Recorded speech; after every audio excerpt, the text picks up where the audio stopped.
رسول الله أشهد أن محمدا رسول الله حي على الصلاة حي على الصلاة حي على الفلاح حي على الفلاح. Amanat Panglima Angkatan Perang Tentera Nanggro Aceh Darussalam dalam Undang-Undang Tahun yang ke-44 AM 412-1976 412-2020. Apakah perjuangan negara Aceh dikategorikan ilegal dan tidak diakui internasional? Kami perlu penjelasan. Perjuangan Aceh diakui oleh para pihak di dalam dan di luar negeri sesuai hukum internasional dan dasar sejarah yang jelas tentang kedudukan Aceh sebagai negara sambungan. Kita harus memahami kenapa setelah GAM berunding dengan pemerintah RI 15 Agustus 2005 yang difasilitasi organisasi CMI Helsinki, Finlandia, perjuangan Aceh seolah tidak diakui lagi di luar dan di dalam. Setidaknya GAM diakui masyarakat internasional. Benarkah sedemikian? Ya, diakui sebagaimana GAM dulu diakui sebagai wakil perjuangan Aceh, maka sekarang perjuangan atas nama TNA diganti nama TNA untuk wakil negara Aceh Darussalam di dalam negara Aceh. Juga diakui di tingkat dunia internasional. Sebab sambungan sejarah dan sambungan perjuangan AM, ASNLF, GAM, TNA sebagai mereka menyerah ke pihak penjajah Indonesia. Yang sekarang wakil tentara Aceh atas nama TNA AD kembali ke atas negara Aceh Darussalam sebagai negara darurat perang sesuai ringkasan singkat perjuangan AM menjadi negara Aceh Darussalam.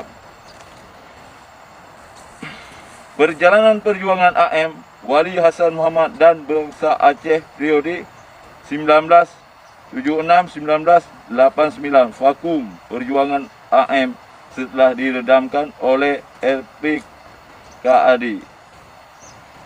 Pejuang atas nama Pejuang AM 1976 yang dilabel oleh penjajah RI sebagai Gerakan Pengacau Liar Hasan Tiro GPLHT, kebanyakan syahid menyerah ke LPKAD seperti Insinyur Asnawi Ali alias Tengku Utuh, Amir Ishak, MBA menyerah di 1978.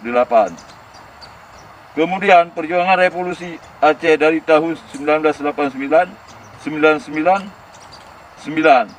Alhamdulillah ada kemajuan perjuangan setelah para ek-Libya bergabung dengan perjuangan sisa tahap 2 dengan nama AGAM. Dari pihak penjajah Jawa melabel perjuangan dengan nama GBK dan separatis, bahkan teroris, dan baru-baru ini sejak 2019 kepada perjuangan pribumi Aceh oleh pihak penjajah RI. Mereka mengklaim KKB, TAM dan lain-lain. Jadi kita tidak heran AM jadi GAM dan tentera AM jadi TNA 2005 dalam perjuangan tahap 3. Akan tetapi menyerah TNA 27 Desember 2005 sangat sedih dan salah dalam sejarah perjuangan. Dengan usaha dari sisa perjuangan tidak menyerah, pada akhir bulan Desember tanggal 28 tahun 2005, perjuangan melakukan permulaan kembali perjuangan AM, ASNLF, AM di luar negeri. Yang perjuangan tidak boleh dihenti, usaha para sisa pejuang yang tidak menyerah. Kemudian berlanjut pembentukan kembali Tentera Aceh Merdeka dan ASNLF AM di dalam Nanggro. hingga tahun 2019 lewat musyawarah para pejuang. Maka diangkat kembali pemimpin pejuang Aceh sebab yang dulu atas nama Wali dan PM Malik Mahmud telah meninggal dan telah menyerah ke penjajah lewat damai MOU Helsinki 15/8/2005. Maka pada musyawarah di dalam tahun 2019 terpilih pemimpin pejuang Aceh kembali. Alhamdulillah, Guru Rahman bin Sheikh Ismail jadi PM Nanggro Aceh. Sebagai pemimpin negara darurat melalui demokrasi halal ala pejuang. Dalam rapat pejuang, sepakat dari ASNLF dan Aceh Merdeka berubah menjadi negara Aceh Darussalam di Sumatera kembali, dan dari tentera Aceh Merdeka TAM menjadi tentera Nanggro Aceh Darussalam. Dan sejak tanggal 19 Januari 2020 hingga ke depan Aceh Darussalam yang juga disebutkan DNAD sebab telah ada Perdana Menteri Nanggro Aceh Darussalam. Mengingat sejarah negara Aceh Darussalam semenjak 26 Maret 1873 hingga akan merdeka nanti masih dalam status sebagai negara darurat perang. Maka negara darurat berada di bawah pimpinan bersama DPNAD dan pemerintah militer. Lalu, apa peran partai lokal berbasis GAM? Dan untuk apa adanya Wali Nanggro dan kelembagaannya, dan memastikan PSC building proses?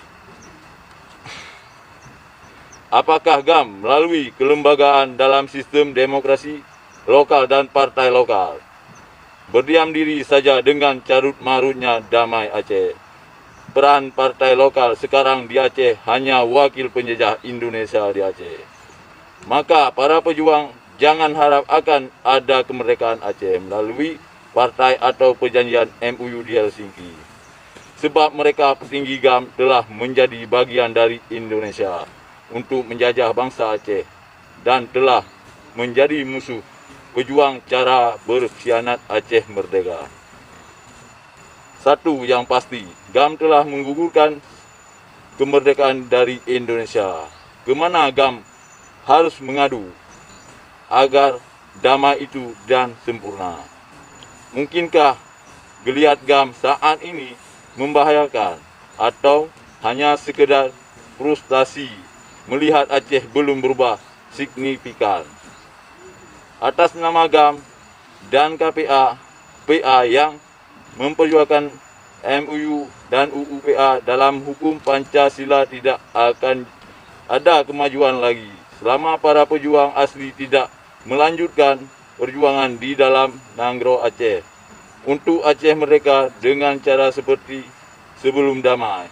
Maka harapan kami atas nama Panglima TNAD kepada seluruh pejuang TNAD yang belum menyerah dengan MOU dan partai lokal Indonesia di Aceh untuk bersatu.